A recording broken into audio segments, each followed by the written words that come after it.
Class 9th का हिंदी का रचना तथा रचनाकार में बता रहे हैं आप लोगों को। जैसे कहानी का प्लॉट है, ठीक ना। कहानी के प्लॉट के लेखक हैं शिव पूजन साहब। कौन है? शिव पूजन साहब। इसमें जो है आपको पूछता है कि कहानी का प्लॉट है क्या, ठीक ना। भारत का पुरातन विद्यापीठ नालंदा, ये कुंची है, कहानी है कि निबंध, इस तरह से पूछता है तो ये निबंध है और इसके लेखक हैं राजेंद्र प्रसाद, ठीक ना। इसके लेखक कौन है? राजेंद्र प्रसाद। ग्राम गीत का मर्म, ग्राम गीत का मर्म ये निबंध है और ये जो है लक्ष्मी नारायण सुधांशु जी लिखे हैं इसको। और इसमें गांव के गीत के बारे में चर्चा किया गया है कि गांव के गीत का क्या महत्व है। आज जो क्या हो रहा है, गांव का गीत धीरे धीरे समाप्त हो रहा है और पाश्चात्य सभ्यता का गाना आ रहा है लगातार, ठीक ना। जो हमारा संस्कार, जैसे मान लीजिए पहले शादी विवाह में क्या होता था, शारदा सिन्हा का गाना बजता था, शादी विवाह का गाना बजता था शारदा सिन्हा का, सुनने में लोगों को अच्छा लगता था। कहीं भी बजा दीजिएगा कोई भी सुनेगा तो उसमें लज्जा की भावना नहीं रहेगा। लेकिन आज के गाना देखते हैं शादी विवाह में डीजे पे का बजता है, कितना आदमी गाना सुन करके जो है ना मुड़ी नीचे करके या मुंह झाँप करके निकलना पड़ता है, लाज लगता है। लेकिन उस समय का गाना सुनिए, शारदा सिन्हा का जो विवाह का गाना है उसमें देखिए छैला बिहारी का जो गाना था पहले विवाह का, वो सब सुनिए, देखिए कितना ठीक था। तो ग्राम गीत के मर्म में यही चीज़ बताया गया है। जैसे मान लीजिए पहले होता था गाँव में जट जटिन, सामा चकवा, ये सब खेला जाता था, ठीक ना।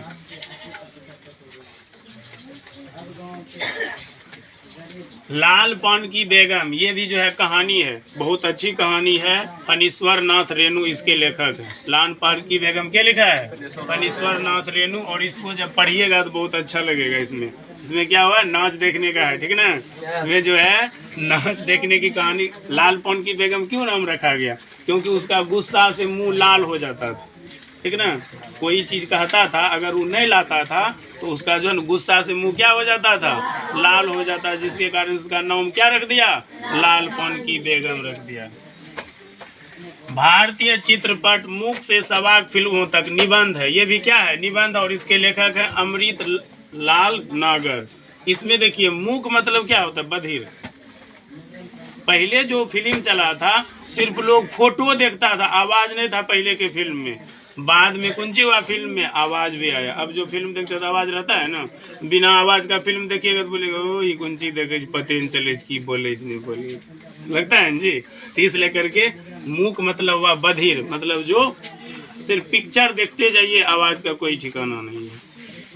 आगे बढ़ेंगे, अगला है अष्टावक्र रेखा चित्र है विष्णु प्रभाकर का। ये भी काफी अच्छी जो है ना, ये रेखा चित्र में दिया गया है। इसमें भी अगर आप समझिएगा तो उसमें विष्णु प्रभाकर जो है उसका आकार दूसरे जैसा रहता है। लेखक जो है बताया है अष्टावक्र, उसका जो है ना शरीर का आकार जैसे तैसे है, ठीक ना।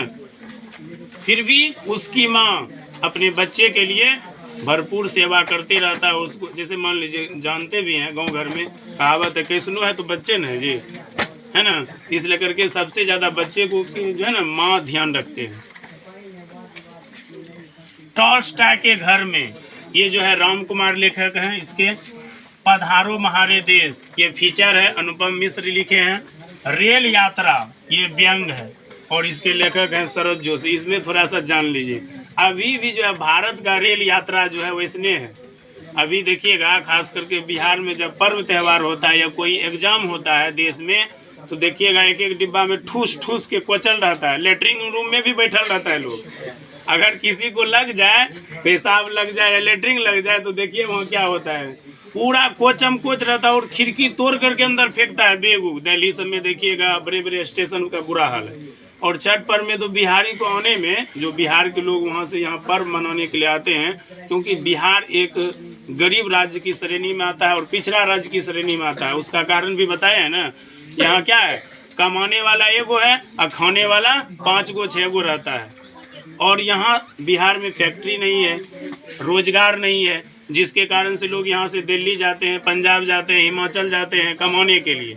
और जब पर्व, क्योंकि बिहार का सबसे महापर्व है छठ पर्व, ठीक ना, जब वहाँ से आते हैं तो उसको टिकटें नहीं मिल पड़ता है, वेटिंग रहता है।